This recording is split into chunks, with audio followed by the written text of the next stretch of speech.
But like I said, the human society, human rate, the human mind. I'm talking about the Homo sapien mind. They feel like they have to keep on advancing, and not looking at the consequences of what happened when they advance. Prime example: we have nuclear warheads all over the place. Nuclear war, nuclear rockets, ready to strike any city or any country and destroy it. Nuclear weapons. That's the price. That's the price we pay for trying to advance in technology. Now why are we wired up to destroy the whole planet, to blow the whole planet up? And that's the same thing with this, with the music industry. It got blown up because the fact is we kept on trying to advance to cut costs, and now the music industry is in disarray and destroyed, like it's been hit by a nuclear weapon.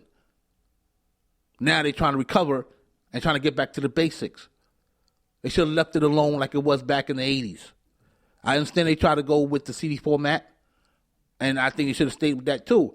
But if I believe to this day, if they would never have changed the format from the beginning and it would have kept it vinyl, people would still be flopping to the stores to buy vinyl.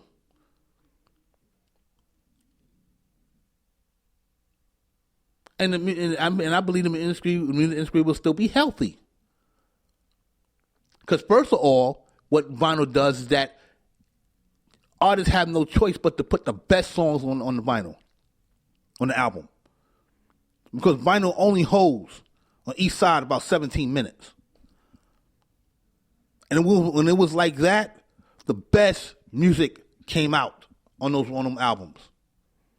Once they started to go to the CD format, and once they also started going to digital format, you have a whole bunch of artists now doing 20 songs, and like about 18 of them is garbage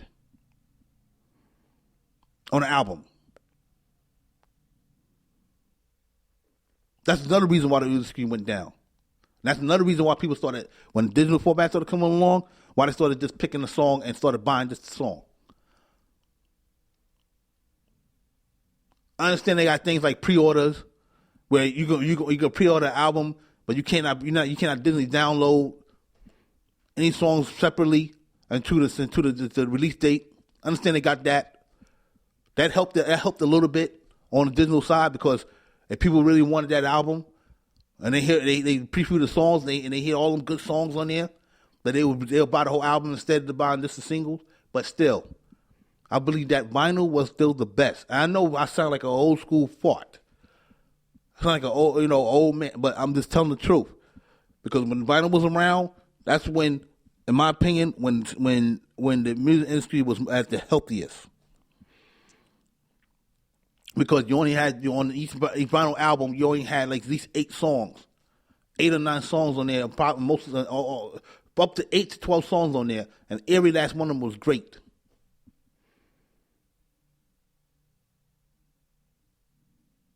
There's albums right now that's classics because of that format.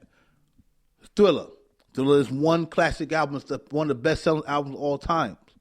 It only had 9 songs on it. Fleetwood Mac's Rumors album, I think, was the second most selling album of all times.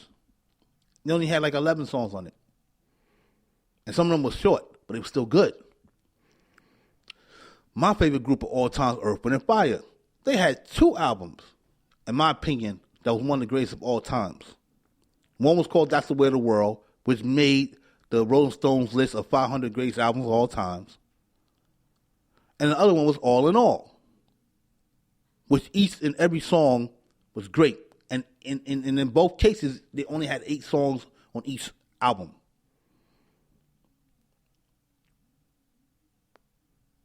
That's why I said they should have stuck to the vinyl format.